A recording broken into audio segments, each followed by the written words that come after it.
अमिताभ बच्चन से कब हुई पहली मुलाकात? बच्चन साहब से पहली मुलाकात हुई उसी एकेडमी के दौरान। वो हमारी हौसला अफजाई करने के लिए और कुछ टिप्स देने के लिए वी वर टोल्ड कि बच्चन साहब आ रहे हैं। और सोनाली सेड, तो Sonali always was very confident. मैं जितना बेस्ट तैयार हो सकती थी हुई। तो बच्चन साहब की आदत है, of course I am sure you know, कि वो हमेशा वक्त पे आते हैं या वक्त से थोड़ा पहले आते हैं, लेट कभी नहीं होते। ही इज़ ऑलवेज, आप घड़ी मिला सकते हैं उनके साथ। तो शायद 11 बजे का वक्त था उनसे मिलने का, वो 11 बजने में 5 मिनट पर पहुंच गए। And I was just looking at him. हम लोग वही 8 लड़का लड़की थे, सब उनके पास जा रहे हैं, कोई कोई सवाल कर रहा है। एंड वी आर टोल्ड कि करो ना बात सर से, कुछ पूछना है कुछ पूछना है। क्वाइट, एक वर्ड, बातूनी लड़की के मुंह से एक वर्ड नहीं निकला। तो मेरा इनफैक्ट जब बच्चन सर चले गए तो ही मस्ट हैव थॉट कि इसने तो कोई बात ही नहीं की। एंड एवरीवन स्टार्टेड जोकिंग कि जो सबसे बड़ी फ़ैन है उसने बात ही नहीं की। और मुझे लगा टीस रह गई कि अरे यार बात क्यों नहीं की मैंने। आई वॉज जस्ट, मेरे ख्याल से एब्जॉर्ब करते हैं आप एक मोमेंट को कि क्या ये वाकई हो रहा है, तो वो कर रही थी और शायद चुप हो गई उसी में। लेकिन then I of course met him during Baghban. और बागबान में भी I was playing this very dirty nasty बहू। तो डायलॉग्स शुरुआत में तो मैं जाके good morning sir, how are you and everything I would do very excitedly, गप्पे मारती थी और फिर डायलॉग्स बोल देती थी। धीरे धीरे मेरा एंथुजियाज्म कम हो गया और थोड़ा सा मैं वो हो गई कि नॉट एन्जॉइंग इट और समथिंग। एक दिन आके रो पड़ी घर पे। तो माँ ने कहा क्या हुआ, शूट अच्छा नहीं हुआ? ऐसा नहीं, शूट तो अच्छा हुआ, I don't know. And next day I went, my good morning was very low. Good morning sir and went. Mister Bachchan notice and then scene दिया मुझे and I was hating saying this to him. तो he said इधर आओ।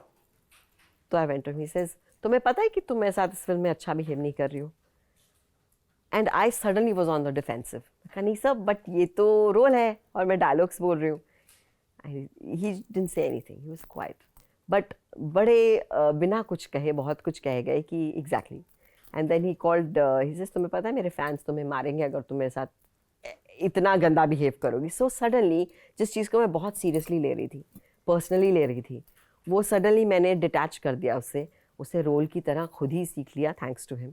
And मेरे ख्याल से जो दिग्गज हैं हमारी इंडस्ट्री के, there's a reason that ये लोग इंस्टीट्यूशंस हैं, क्योंकि ये पर्सनलाइज्ड इंटरेस्ट लेते हैं आप में।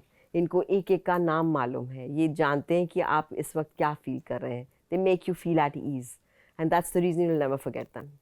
सो yeah I think mister Bachchan, फिर जब मैं किताब छापी मी एंड माँ, तो मुझे था कि मेरा फॉरवर्ड शबाना जी लिख दें, क्योंकि एक तो मैं उनको बहुत ज़्यादा प्यार करती हूँ और दूसरा मुझे लगता है उनकी माँ का रिश्ता उनके साथ बिल्कुल वैसा है जैसा मेरा मेरी माँ के साथ है।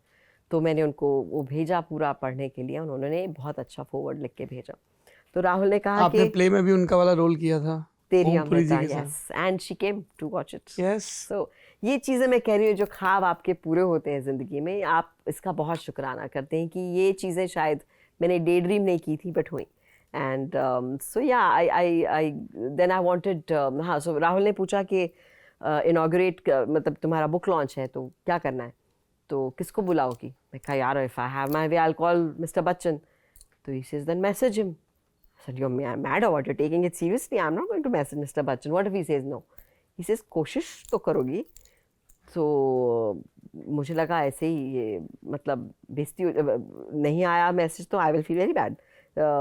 और मतलब अप्रोच भी नहीं करना चाहिए। I thought somewhere I can't approach है, मुझे ऐसा लगा। लेकिन मैंने मैसेज किया और सारा दिन मैं अपना मोबाइल देखती रही और शाम को मैसेज टड़ंग आया, where and what time let me no.